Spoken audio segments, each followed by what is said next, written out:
Atlanta 911 operator 6074. I need somebody at Lake Haven Way right now. At 6 a.m. on November 23, 2014, a 34-year-old named Andre Pugh called 911. He had just returned home from working an overnight shift, and as soon as he arrived, he noticed that something was wrong. His house in East Point, a suburbia of Atlanta, Georgia, was unusually dark and quiet. The side gate, which was always kept closed, was wide open. 6 a.m. November 23, 2014. A 911 call rattled the pre-dawn stillness of a quiet Atlanta suburb. Tiffany! Tiffany! Oh my God. Please, I think my wife was murdered. Andre entered the house and went straight to the bedroom where his wife, Tiffany, was sleeping, but she wouldn't wake up, and he feared something awful had happened. When the East Point police arrived, they found Andre pacing outside, clearly upset. He had been told not to go back inside, though his two children, 7-year-old Jasmine and 2-year-old AJ, were still in the house. Officers carefully searched the home and soon brought Jasmine out safely. But their next discovery was tragic. In a guest bedroom, they found Tiffany and AJ. The 2-year-old was unharmed, but Tiffany had been shot in the face and chest. In a heartbreaking scene, her young son AJ was on top of her, and it appeared that AJ had been trying to wake his mother. Tiffany, the 30-year-old mother of 2, was dead. The officers brought both children outside and broke the devastating news to Andre. His worst fears were confirmed. His wife had been murdered. Oh my God. Please, Lord, please, not this, not today. By this time, a few other officers had arrived, including Andre's boss, Cliff, and a family friend, Tamika. Andre had called them along with 911 to let them know something serious was happening.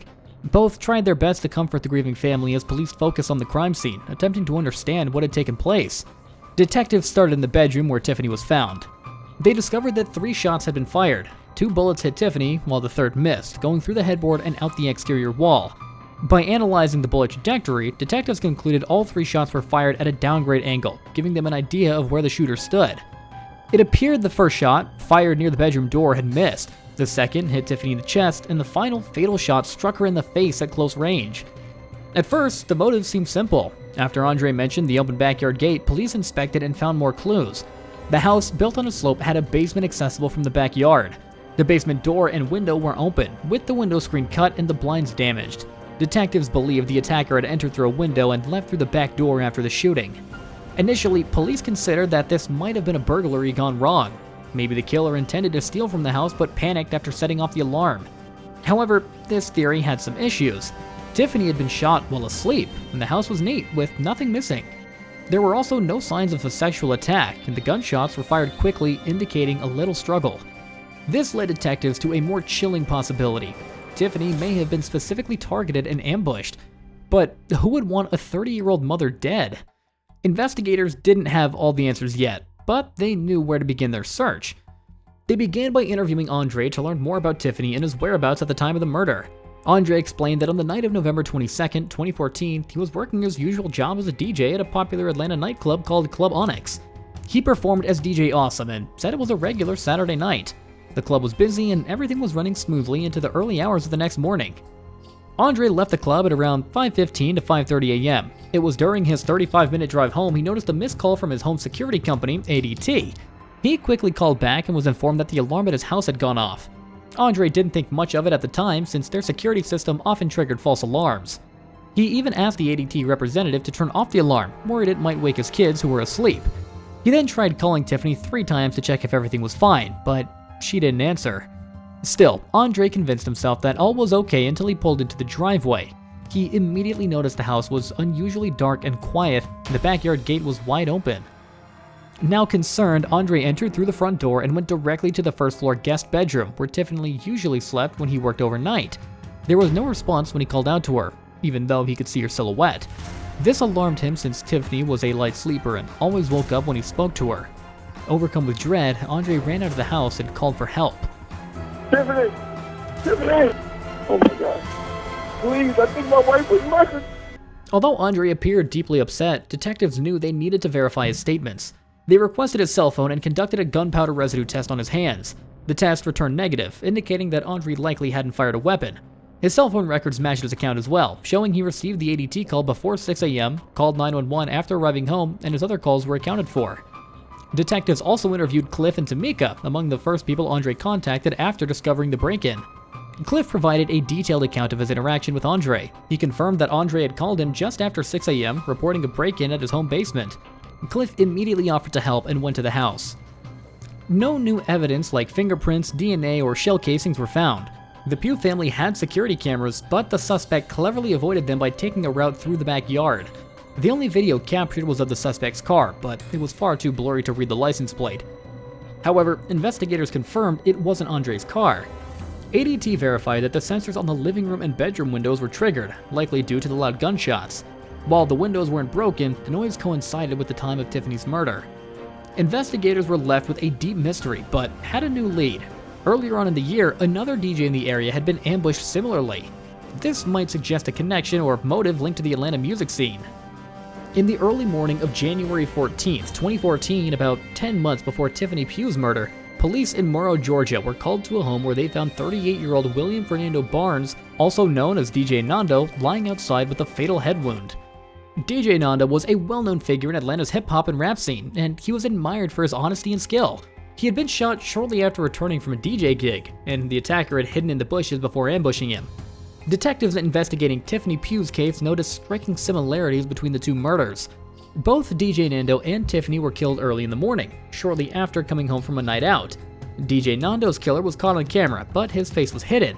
The attacker had waited in the bushes before striking, which made investigators wonder if Tiffany was not the real target, but rather DJs in the Atlanta area were being targeted. East Point police reached out to Clayton County authorities to gather information on DJ Nando's case, hoping to find a connection between the two murders.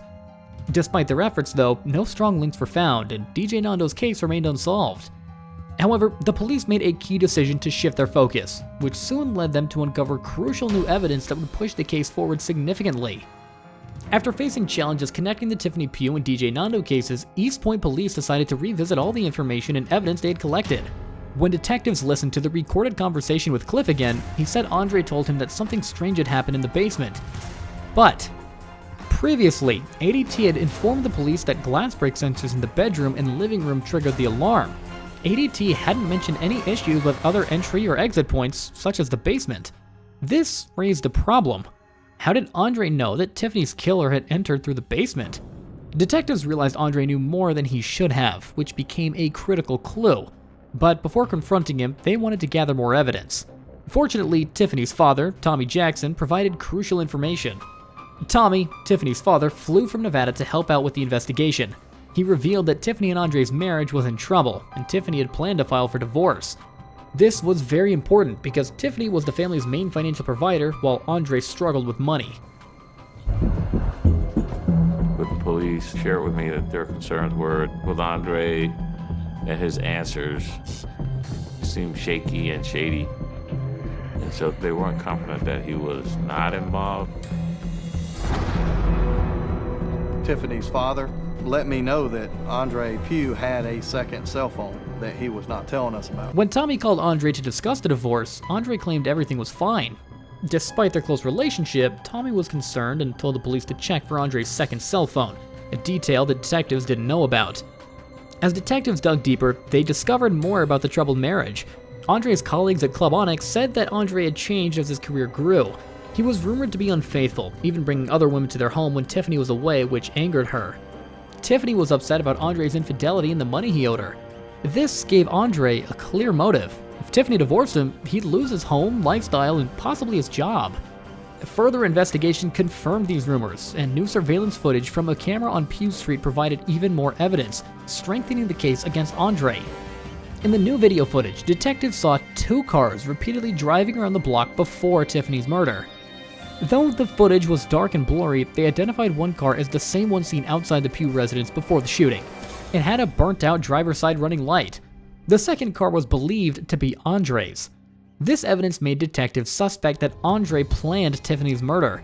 However, they still needed to find the shooter. When they got a search warrant for Andre's second cell phone, they found text messages revealing his anger about the divorce. He had threatened Tiffany just 5 days before her death, saying, "I won't let you leave me now or never."